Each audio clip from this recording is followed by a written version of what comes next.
ఈ ఆషాఢం శ్రావణ స్పెషల్ మన ఎస్కేటీ gold and diamonds లో తక్కువ VA0 మేకింగ్ ఛార్జెస్ తో పాటు గోల్డ్ సేవింగ్స్ ప్లాన్ లో చేరితే ఉచితంగా 5 గ్రాముల వెండి నాణెం పొందే సువర్ణ అవకాశం. సార్ నమస్తే. నమస్తే. బాగున్నారా సార్? సూపర్ సార్, ఎక్కడ చూసినా బీజేపీలోనే ఒకటే మాట, బండి సంజయ్ బండి సంజయ్ బండి సంజయ్.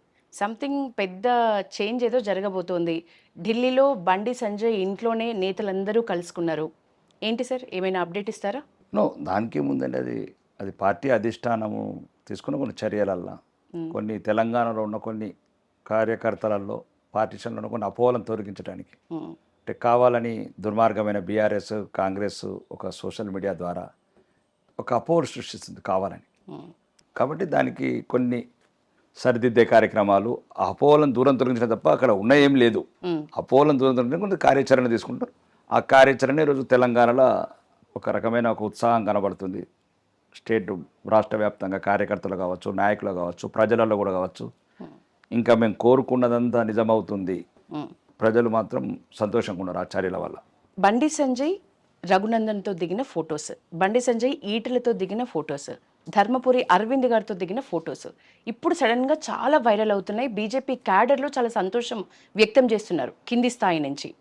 ఎందుకు ఇప్పుడు సడన్గా ఈ ఫోటోలు వైరల్ అవ్వటం? అంటే ఇంతకుముందు సఖ్యత లేదు, ఇప్పుడు నేతలందరూ కలిసిపోయినరు అనే మెసేజా? ఎందుకు ఇట్లా?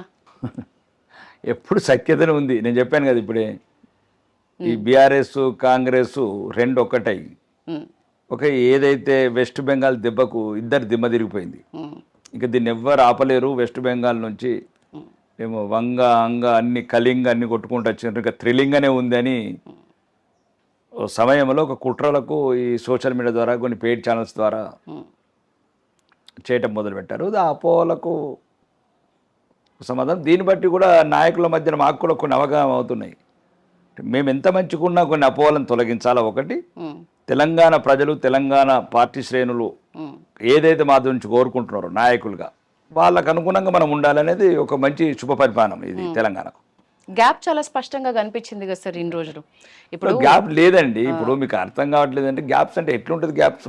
ఇప్పుడు ఈటెల బండి సంజయ్ కలిసినప్పుడు ఎందుకంత పెద్ద న్యూస్ అయిపోయింది చెప్పండి. మళ్ళీ నీకు ఏవైతే అపోహలు ఉన్నాయో అపోహలను తొలగించడానికి ఇవన్నీ. ఇప్పుడు గ్యాప్స్ ఏముంటుందండి, అయినా కష్టపడిన ఒక పైకి వచ్చిన నాయకులు ఇద్దరు, బండి సంజయ్ గారు ఈటెల రాజేందర్ గారు సామాన్య కుటుంబంలో పుట్టి ఈరోజు ఒక ఇద్దరు ఎవరి వ్యక్తిత్వం వాళ్ళకు ఉంది, ఎవరి బ్యాక్గ్రౌండ్ వాళ్ళకు ఉంది. కానీ ఇద్దరి ఒకటి ఏంటంటే ఊరికనే రాలేదు.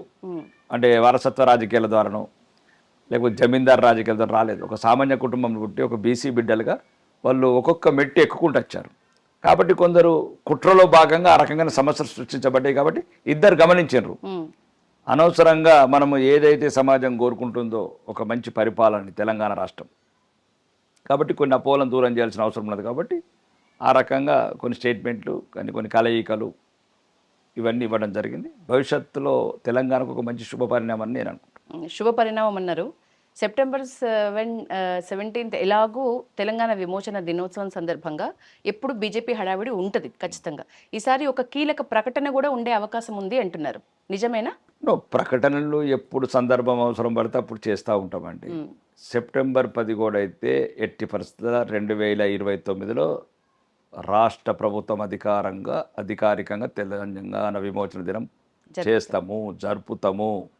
ఎవడు అడ్డొచ్చినా, ఎవడు తలకేసి కింద కొట్టుకున్నా, బండలకు కొట్టుకున్నా రాబోయేది భారతీయ జనతా పార్టీ ప్రభుత్వం 2029లో. కాబట్టి సెప్టెంబర్ 10 ఏదైతే 400 సంవత్సరాలు ముష్కరులు తురుకుల పరిపాలనలో, నిజాం పరిపాలనలో 4 తరాలు 5 తరాలు నరకం అనుభవించినాయో, అమరులైన మా తెలంగాణ మా పూర్వీకులకు ఆత్మలు శాంతించాలంటే అది తెలంగాణ విమోచన దినం జరగాల్సిందే.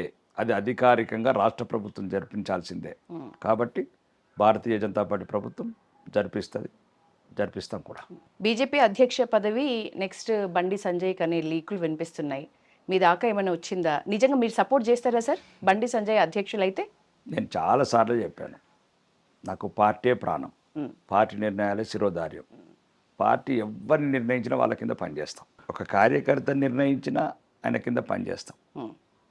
ఇది నేషన్ ఫస్ట్ అనే పార్టీ, ధర్మాన్ని గౌరవించే పార్టీ. ఈ పార్టీకి కొన్ని వ్యక్తులు, మళ్ళీ నేను చాలా ఇంటర్వ్యూలో చెప్తున్నాను, ఇక్కడ పార్టీకి వ్యక్తులు ముఖ్యం కాదు. మీరు వ్యక్తులను చేస్తూనే విభజనలు తెస్తున్నారు. ఎవరి స్థాయి వాళ్ళకు ఉంటుంది. కానీ ఏదైనా సరే కేంద్ర పార్టీ ఇప్పుడు కార్యకర్తలు నాయకులు ఏ నాయకత్వాన్ని కోరుకుంటారో ఆ నాయకత్వం వైపు ఉంటుంది. అది ఇప్పుడు ప్రతి 3 సంవత్సరాలకు ఒకసారి జరుగుతున్న ప్రక్రియ. ఒక్కోసారి మధ్యన జరుగుతుండొచ్చు, ఒక్కోసారి లేట్ జరుగుతుండొచ్చు. కానీ ఏదైనా పార్టీ తన దృష్ట్యా ఏ నిర్ణయం తీసుకున్నా మేము దాన్ని గౌరవిస్తాం. ఈరోజు రామచంద్రరావు గారు ఉన్నా కానీ రామచంద్రరావు గారి నాయకత్వంలో కూడా మేము ఉధృతంగా పనులు చేస్తున్నాం. ఈరోజు రైతు గోస కావచ్చు, ఫీజు రింబర్స్మెంట్ కావచ్చు, లేకపోతే ఉద్యోగుల బకాయిలు కావచ్చు, అన్నిటి మీద పోరాటం చేస్తున్నాం. మేము సైనికులం, వాళ్ళు సైన్యాధిపతులు. రామచంద్రరావు గారు కావచ్చు, కిషన్ రెడ్డి గారు కావచ్చు, బండి సంజయ్ గారు కావచ్చు. కాబట్టి ఏదేమైనా పార్టీ నాకైతే ఒకటే, నాకైతే పార్టీ అన్నిటికన్నా మించింది. నాకు పార్టీ అయితే మీ ఒపీనియన్ని కాసేపు పక్కన పెడితే సార్, బండి సంజయ్కి ఒకవేళ బాధ్యతలు ఇస్తే భగీరథ విషయంలో కొంత డ్యామేజ్ జరిగిన విషయం వాస్తవం, ఎవరు ఒప్పుకున్నా ఒప్పుకోకపోయినా. మరి ఒకవేళ బాధ్యతలు ఇస్తే దేశవ్యాప్తంగా నెగిటివ్ ప్రచారానికి ఆస్కారం మీరు ఇచ్చుకున్నట్లే కదా. అది కోర్టు పరిధిలో ఉన్న న్యాయస్థానాల్లో ఉన్న సమస్య ఒకటి. ఇంకా దాని గురించి న్యాయస్థానమే తీర్పులు చెప్పాలి. ఆరోపించిన ప్రతి ఒక్కళ్ళు దోషులు కాలేరు. ఇప్పుడు మీ మీద 100 ఆరోపణలు ఉంటాయి, నా మీద 100 ఆరోపణలు ఉంటాయి. మనం దోషులమైతే ఇక ప్రతి ఒక్కరు ఆరోపణలు చేస్తుంటే శిక్షలు మీడియానే ఖరారు చేస్తుంటే ఇక దేశంలో ఏ వ్యవస్థకు ఒక ట్రస్టెడ్ లేదు. ఒక ఇన్వెస్టిగేషన్ వ్యవస్థకు, లేకపోతే న్యాయ వ్యవస్థకు, అన్నీ. కాబట్టి అది ఒక కుటుంబంలో జరిగిన సంఘటన. దాన్ని మనం న్యాయస్థానానికి వదిలేయాలి. దాన్ని నాకు తెలిసి బండి సంజయ్ గారికి అయితే దీనికి సంబంధం లేని ఇష్యూ. అంటే అట్లీస్ట్ పోక్సో విషయంలో తీర్పు అయితే రాలేదు కాబట్టి సార్, తీర్పును బట్టి ఏమైనా ఆలోచన ఉండే అదేమి ఉండదండి. అవి నిరంతరం జరిగే ప్రక్రియలో కుటుంబాల్లో జరిగిన సమస్యలు ఆ కుటుంబాలు పరిష్కరించుకుంటాయి. భారతీయ జనతా పార్టీకి సంబంధం లేదండి. భారతీయ జనతా పార్టీ మేమేం చేయలేదు, పార్టీ ఏం చేయలేదు అట్లాంటి సంఘటనలు. కాబట్టి అవి కుటుంబ సంఘటనలు, కుటుంబంలో జరిగిన సంఘటనలు కుటుంబాలే పరిష్కరించుకుంటాయి. న్యాయస్థానాల తీర్పులకు అనుగుణంగా ముందుకెళ్తారు. సార్, ఏపీకి భిన్నంగా జనసేనని ఇక్కడ కొంచెం గ్యాప్ పెరుగుతోంది. జనసేన పార్టీకి బీజేపీకి కొంచెం గ్యాప్ పెరుగుతోంది. ప్లస్ బీజేపీ నేతల్ని జనసేన చేర్చుకుంటోంది. ఫిరాయింపులకి పూర్తి వ్యతిరేకమైన మీరు, లేకపోతే మీ పార్టీ ఏమైనా వార్నింగ్ ఇచ్చే అవకాశం ఉందా జనసేనకి? ఫిరాయింపులు అంటే ఏంటి? ఫిరాయింపులు వేరు, పార్టీ చేరికలు వేరు. ఇప్పుడు మీరు యాక్సెప్ట్ చేస్తారా ఈ చేరికల్ని? ప్రజాస్వామ్యంలో ఎవరైనా సరే ఎవరికి నచ్చిన భావజాలంతో సిద్ధాంతంతో పోవచ్చు. తప్పేముంది? That is a beauty of democracy. రాజ్యాంగమే రాశారు. ప్రజాస్వామ్యంలో తమ స్వేచ్ఛ, నాయకులకు వాళ్ళు కోరుకునే పార్టీలకు వెళ్ళొచ్చు, వాళ్ళు కోరుకున్న పదవులకు పోటీ చేయొచ్చు. నీకు ఏ పార్టీ సపోర్ట్ లేకుండా నువ్వు ఎంపీగా పోటీ చేయొచ్చు, రాష్ట్రపతిగా పోటీ చేయొచ్చు.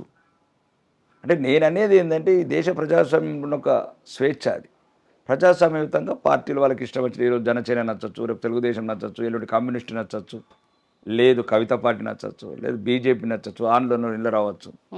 ఒక ఆధునిక భారతంగా అభివృద్ధి వైపు అడుగులెడుతున్నదంటే భారతీయ జనతా పార్టీ నాయకత్వంలో కుంభకోణాలు లేని, కుటుంబ పాలన లేని ఒక పరిపాలన చేస్తుంది.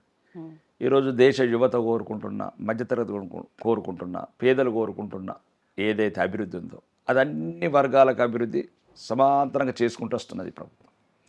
కాబట్టి ఇంకా మ్యాక్సిమం అన్ని పార్టీల వాళ్ళు మా దాంట్లోకి వస్తున్నారు. ఇంకా మా దాంట్లోకి వెళ్ళిపోయే వాళ్ళని ఎవరు చూడలేదు. ఎక్కడైనా మరి గల్లీ లీడర్లు, బుల్లి లీడర్లు పోతే పోయి ఉండొచ్చు, కానీ తప్ప మాకు తెలిసేది మా పార్టీలోకి వెళ్ళి ఈరోజు దేశం అంతా మా పార్టీలోకి వస్తున్నది.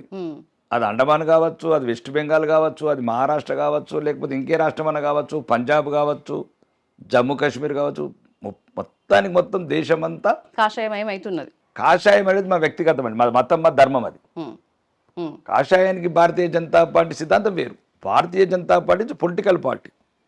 సబ్కా సాత్, సబ్కా విశ్వాస్, సబ్కా వికాస్, సబ్కా ప్రయాస్, అందరినీ కలుపుకొని. ఇప్పుడు ఉదాహరణకు మేఘాలయ స్టేట్ 96% క్రిస్టియన్స్ ఉన్నారు. అక్కడ కూడా బీజేపీ ముఖ్యమంత్రి ఎట్లుంటాడు? మాకు మతాలు కాదు ముఖ్యం, నేషన్ ఫస్ట్. కాబట్టి ఈరోజు మీకు చెప్పదలుచుకున్నది అంటే కాషాయం అనేది మా ధర్మం మాత్రమే, అంతే తప్ప కాషాయము రాజకీయ పార్టీకి ఆపాదించద్దు. ఓకే, కొందరు అనుకుంటారు అభివృద్ధిని తక్కువ చూపించే ప్రయత్నంలో ఇట్లాంటి పదాలు వాడతారు. ఎట్లయితే ఇతర మతస్థులకు ఎట్లయితే నమ్మకాలు ఉన్నాయో మాకు నమ్మకాలు ఉన్నాయి. మీరు సూటిగా చెప్పండి సార్, మీకు జనసేన పార్టీ దగ్గర దూరమా, గ్యాప్ ఉందా లేదా? జనసేన పార్టీ గురించి ఎక్కువ నేను ఏ పార్టీ గురించి ఎక్కువ ఆలోచించాను. నేను కాంగ్రెస్ గురించి ఎక్కువ ఆలోచించాను, జనసేన గురించి ఎట్లా ఆలోచిస్తాను? కాంగ్రెస్ గురించి మీరు ఈ మధ్య ఆలోచిస్తున్నారు. నథింగ్. నేనైతే వ్యక్తిగతంగా చెప్తున్నాను. మీరు అడిగదలుచుకున్నది ఇప్పుడు కొన్ని ఏముంటాయండి యశోద, కొన్ని నిర్ణయాలు పార్టీ నిర్ణయాలకే వదిలిపెట్టాలి, పార్టీ నాయకత్వానికి వదిలిపెట్టాలి. నేను పార్టీలో ఆ స్థాయి అంటే అంత పెద్ద స్థాయి నాయకుని కాను, ఢిల్లీ లెవెల్ కావచ్చు, లేకపోతే రాష్ట్రంలో నేను పార్టీ ప్రెసిడెంట్ స్థాయిలో లెవెల్ నాయకుని కాను. నేను ఒక శాసనసభ్యుడిగా ఈరోజు ప్రభుత్వాన్ని ప్రశ్నించి నిలదీసే శాసనసభలో కావచ్చు, నేను ఈ ప్రజలలో ఒక మంచి పేరు సంపాదించుకుంటున్నాను. ఓకే, అది పక్కన పెట్టండి. నేను ప్రశ్నించేది నా కుటుంబం గురించి ప్రశ్నిస్తలేను, నా కాంట్రాక్ట్ల గురించి ప్రశ్నిస్తలేను. ఏ పార్టీలో అయినా నేనైతే పట్టించుకోను. నాకు ఒకటి కనబడుతుంది, కమలం గమ్యం. గమ్యం ఒకటే, తెలంగాణ సెక్రటరియట్ మీద భారతీయ జనతా పార్టీ జెండా ఎగరేయటం. ఈ రెండే కనబడితే నాకు ఇంకేది కనబడదు.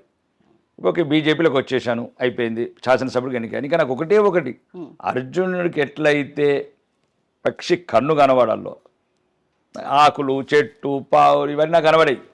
నాకు ఒకటి, తెలంగాణ సెక్రటరియట్ మీద భారతీయ జనతా పార్టీ జెండా ఎగరేయాలి. అదొక్కటే నా కోరిక.